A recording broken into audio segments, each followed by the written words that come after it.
जय हिंद साथियों। आज के इस वीडियो में हम पढ़ने वाले हैं जो कहानी उपन्यास में अंतर लिखिए। तो परीक्षा में ऐसा पूछ ले तो आपको क्या करना है, कहानी तथा उपन्यास में निम्न अंतर है या निम्नलिखित अंतर, ये जरूर लिखना भाई। 1 नंबर आपको इसी का देगा। फिर मैं आपको छोटी छोटी जो बातें वो आपको ध्यान में देना है, आप याद करोगे, उससे कुछ होना जाना नहीं है। आपको जो मेन चीज़ों से नंबर मिलते हैं वो आपको ध्यान है। मतलब आप कॉपी वालों को कैसे एक्टिविटी करेंगे, इसी प्रकार आपको बॉक्स बना लेना, इधर भी लाइन खींचनी, इधर भी, और इस तरह बॉक्स चारों तरफ से बंद करके इस तरह कहानी उपन्यास लिखना, और लाइन छोड़ छोड़ कर आराम से आपको लिखना है। एक पॉइंट होगा, फिर आपको लाइन छोड़ देनी है। क्लियर साथियों, कोई नंबर नहीं काटेगा। आपने यहीं पे 4 नंबर का पूछा और 4 ही लाइन में लिख दिया तो वो आपको 3 नंबर देगा। फिर समझाने की कोशिश करो, इसलिए आपको अच्छे से लिखना है। इस तरह मैंने लिखा हुआ है, इसी तरह कहानी उपन्यास लिख लेना। पहला पॉइंट है, इसमें जीवन की किसी एक घटना का चित्रण किया जाता है। अब आपने यहाँ पर देखना है इसको भी, इसमें जीवन की किसी एक घटना, कहानी मतलब स्टोरी, उसमें क्या कहा, इसमें जीवन की किसी एक घटना मतलब आपके पूरे जीवन में जन्म से लेकर मृत्यु तक के आपके समय में जितनी भी घटना घटित हुई है, उसमें से आपको क्या करना है, सिर्फ एक घटना का वर्णन करना है।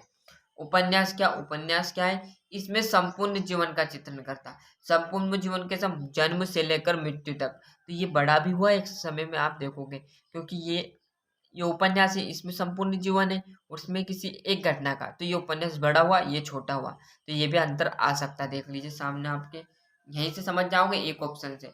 इसमें जीवन के किसी एक घटना का चित्रण किया जाता है, इसमें संपूर्ण जीवन का चित्रण किया जाता है। आगे देखेंगे, आगे देखो वही, इसका आकार छोटा होता है। मतलब इसमें संपूर्ण जीवन में क्या किया जाता है, सिर्फ एक घटना का वर्णन किया जाता है, और इसमें संपूर्ण जीवन का चित्रण किया है। मतलब जन्म से लेकर मृत्यु तक भी जितनी भी आपके सामने आपने आंखों ने देखी, जितनी भी घटना, उसका वर्णन किया जाता है। घटना घनसारी होगी, जन्म से लेकर 60-70 साल में कितनी घटनाएं देख ली, वही तो इसका आकार बड़ा भी हुआ। मैंने आप यही बताया था आपको, संपूर्ण जीवन का कर रहा है तो इसका आकार बड़ा भी होगा, ये एक घटना कर रहा है तो इसका आकार छोटा भी होगा। आगे देखेंगे, अब देख लीजिए, इसमें पात्रों की संख्या कम होती है। पात्रों की संख्या, जब इसमें एक ही घटना का वर्णन करता है, एक घटना आपके सामने हो चुकी, उसमें कम से आपके सामने एक लड़ाई हो चुकी है, एक घटना हो गई, उस घटना में कितने लोग हो सकते हैं, 10, 20, 30, 40 हो सकते हैं। क्लियर, इससे ज्यादा तो नहीं होंगे। उपन्यास में क्या है, इसमें पात्रों की संख्या अधिक होती है। मतलब पात्रों की संख्या अधिक से समझ चुके, मैं क्या कहना चाह रहा हूँ, जो संपूर्ण जीवन में घटित हुई घटना, आज इसके सामने घटित हो गया आपकी घटना, पूरे 70-80 साल में आपके जो दादाजी उनके सामने घटित घटना हुई है, तो कितने लोग मिले होंगे उनसे, मतलब जन्म से लेकर मृत्यु तक कितने लोग मिले होंगे, कितनी घटना हो चुकी होगी। इसमें एक घटना में आपका 5-6 आदमी हो सकते हैं, और ये घटना संपूर्ण जीवन की, इसमें कम से कम करोड़ों लोगों की घटना देख ली होगी उन्होंने। क्लियर है, यही तो कहना चाह रहा हूँ। एक ही पॉइंट से आपके सारे पॉइंट याद करा दूं। क्या था पहला पॉइंट, ध्यान दे, इसमें जीवन किसी एक घटना का चित्रण किया जाता है, इसमें संपूर्ण जीवन का चित्रण किया जाता है। अब संपूर्ण है तो मतलब ये बड़ा है, बड़ा है तो मतलब ये पात्र की संख्या अधिक भी आई, क्योंकि संपूर्ण जीवन में ना जाने कितने लोगों से टकराए हुए, तो यही है, इसका आकार बड़ा होता है और इसमें पात्रों की संख्या अधिक होती है।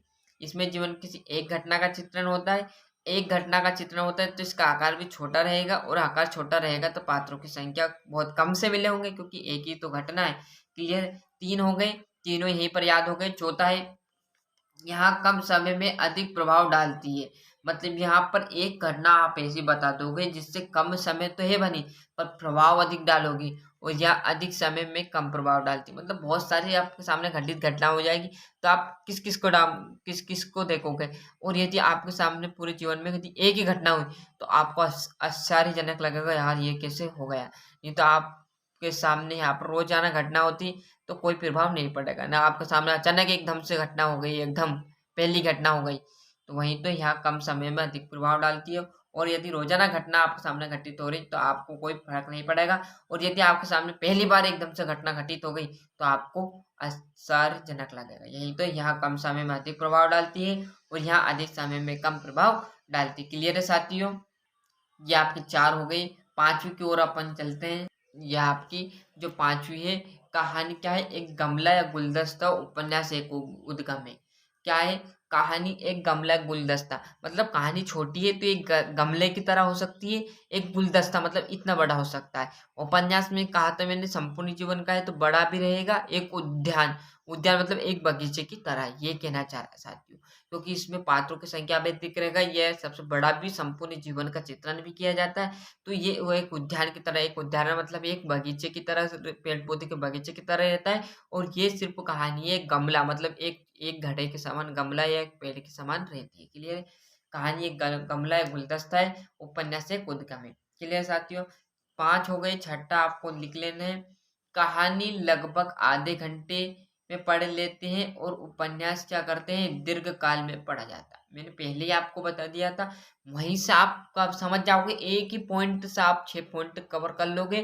क्या था? कहानी लगभग आधे घंटे की होती है, उपन्यास आपका दीर्घ काल का मतलब बहुत लंबे समय में पढ़ा जाएगा, और कहानी आप सिर्फ आधे घंटे या 40 से 50 मिनट, 1 घंटे से ज़्यादा आप कम में पढ़ लोगे। यही तो मैंने शुरू में आपको बताया था। तो अच्छे से स्क्रीनशॉट ले लीजिए, और इधर का आपने नहीं लिया है तो उधर का भी ले लीजिएगा।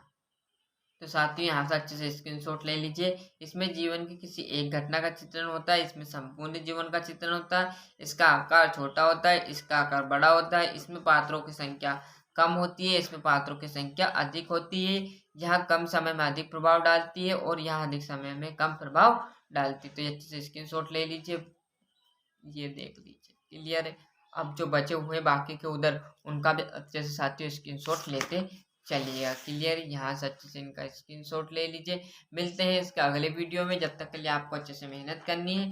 यदि आप किसी भी सब्जेक्ट में दिक्कत है तो बेझिझक होकर कमेंट कीजिए, उसका आंसर हमारे द्वारा आपको इसी चैनल पर करवा दिया जाएगा। इस चैनल का उद्देश्य यही है कि भैया आपको भले 5 मिनट लग गए हैं तो कुछ दिक्कत की नहीं, 5 नंबर आपके कवर भी तो कराए, दिक्कत वो क्या, आप रटोगे उससे कुछ नहीं होगा। यहीं पर आपको समझा दूंगा, अच्छे से याद करा दूंगा। मेरे हिसाब से आपको यहीं पर याद हो जाएगा जिसने फुल वॉच किया है।